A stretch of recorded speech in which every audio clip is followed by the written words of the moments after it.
thought if they just sprang to life right now and asked me a riddle for passage, I'd be thrilled. I'd shit myself, but I'd be thrilled. They did it. Those crazy bastards actually got it done. What a bamboozle of an ending in this week's Moon Knight. And also, what fun. Moon Knight's had a lot of cooks in the kitchen over the course of its comics run. One of the most inventive takes came from Jeff Lemire and Greg Smallwood back in 2016 when Mark Spector woke up in a mental hospital, unsure as to whether or not he'd imagined, well, everything. So that's how episode 4 ended. And it wasn't even just a brief moment right at the end or a post-credits stinger. It lasted the final 10 minutes and we're still not out of the woods yet, so to speak. It may have seemed slower and less involved with the overall mythos, but with the focus on Layla as a tomb raider, the ghastly ghouls stalking everyone inside the tomb, and the interesting love triangle between our heroine and the two men living inside one body, made for the best installment yet. Starting with the finish here, Mark was shot down by Harrow, falling into a pool of crypt water, gross, only to wake up inside presumably a dream world where he's a mental patient with a long history of thinking he's lived an adventurous life as a mercenary superhero. Nothing here looks real, and the reverse Kaiser Soze of it all speaks more to a life getting split up into tiny details rather than the other way around, so it's not like we, as viewers, are supposed to truly think he's been this unwell and delusional the entire time. And the show is smart enough to know that we wouldn't buy that. So we actually leave things with the hospital facade crumbling and the hippo deity Terrorat arriving for a very funny double scream ending. Hi.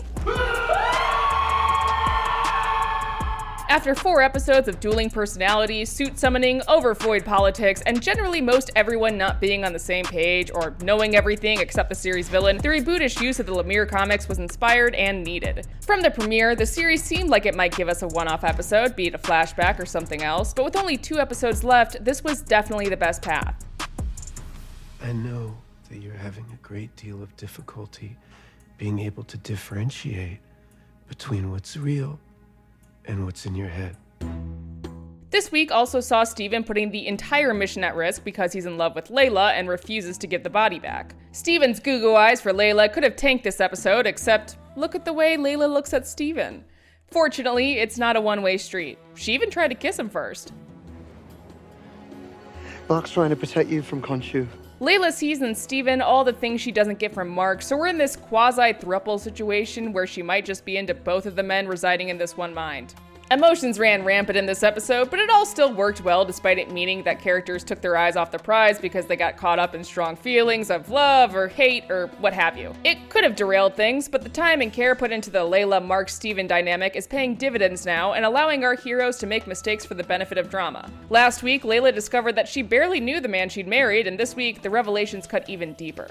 Before he got hit with heavy scenes near the end, the battle for Layla's affection was sweetly played for laughs, with Mark protesting from the void, even punching Steven at one point. Oh, shit! The moves from humor to horror to drama threaded together wonderfully. Episode 4 also cast a nice nostalgia spell, giving us catacombs, puzzles, and creepy crawlies in the dark. Violence-wise, it got pretty gruesome when one of the tomb's monstrous protectors ripped that one guy's organs out while he was still alive. Both Layla and Mark have killed many in their path, especially during last week's battle at Mogart's, so none of this felt out of place. It did, though, add a nice horror tinge to the story.